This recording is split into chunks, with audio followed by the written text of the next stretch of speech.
میرے دوستو، یہ جو کائنات ہے، یہ آسمان، یہ زمین، یہ سورج، یہ ستارے، یہ سیارے، یہ خشکی، یہ بر و بحر، یہ جتنی بھی ساری چیزیں اللہ نے ہمارے لیے پیدا کیا۔ فرمایا اللہ رب العالمین نے کہ هو الذی خلق لکم ما فی الارض جمیعا، یہ اللہ وہ ہے جس نے تمہارے لیے زمین کی جتنی بھی ساری چیزیں ہیں ان تمام چیزوں کو پیدا کیا، ہمارے لیے، آپ کے لیے۔ اللہ نے اس کائنات کو بنایا، اللہ نے اس کائنات کو سجایا اور سنوارا، اور اللہ نے ہم کو اور آپ کو کس لیے پیدا کیا؟ اپنی عبادت کے لیے پیدا کیا۔ اللہ نے دنیا کو سجا کر کے، سنوار کر کے، خوبصورت بنا کر کے یہ دیکھنا چاہتا ہے کہ ہم آخرت کے لیے کیا کرتے ہیں۔ جیسا کہ اللہ رب العالمین نے سورہ کہف کے اندر فرمایا، اِنَّا جَعَلْنَا مَا عَلَى الْأَرْضِ زِينَةً لَهَا، کہ ہم نے زمین کو بڑا ہی خوبصورت بنایا، ہم نے زمین کے اوپر خوبصورتی کو رکھ دی، کس لیے؟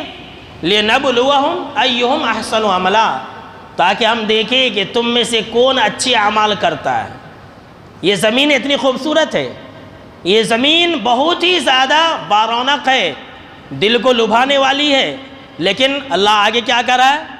وَإِنَّ لَجَاعِلُونَ مَا عَلَيْهَا صَعِيدًا جُرُزًا، یہ زمین تو خوبصورت ہے، بہت ہی زیادہ خوبصورت ہے، لیکن ایک دن ایسا آنے والا ہے جب ہم اس زمین کو بالکل ہی چٹیل اور ہموار کر دیں گے، یعنی کہ زمین کی ساری خوبصورتی ختم، زمین کے اوپر کچھ بھی نہیں بچے گا۔ صحیح مسلم شریف کی روایت ہے، حضرت ابو سعید خدری رضی اللہ تعالیٰ عنہ راوی حدیث سے کہتے ہیں کہ آپ صلی اللہ تعالیٰ علیہ وسلم نے فرمایا کہ اے لوگو سن لو، ان الدنیا حلوۃ خضرۃ، کہ بے شک یہ دنیا بڑی ہی میٹھی ہے اور سرسبز و شاداب، ہریالی ہے، دنیا بڑی ہی بارونق ہے، بڑی میٹھی چیز ہے۔ وَإِنَّ اللَّهَ مُسْتَخْلِفُكُمْ فِيهَا، اور اللہ رب العالمین اس دنیا کے اندر تم کو جانشین بنانے والا ہے، ایک قوم کے بعد دوسری قوم کو آنے والا بنانے والا ہے۔ انسان دنیا کے اندر ایک کے بعد دوسری آنے والی مخلوق ہے، اللہ کا جانشین نہیں ہے۔ بہت سارے لوگ یہ کہتے ہیں کہ انسان اللہ کا خلیفہ ہے، بالکل ہی غلط ہے۔ انسان اللہ کا خلیفہ نہیں ہے، انسان اللہ کا جانشین نہیں ہے۔ جو اللہ نے انسان کو زمین میں خلیفہ بنایا ہے، جانشین بنایا ہے، اس کا مطلب یہ ہے کہ انسان ایک کے بعد دوسری آنے والی نسل ہے۔ بیٹا جاتا ہے تو باپ، باپ جاتا ہے تو دادا، اس طرح سے ایک کے بعد ایک نسل آنے والی قوم ہے۔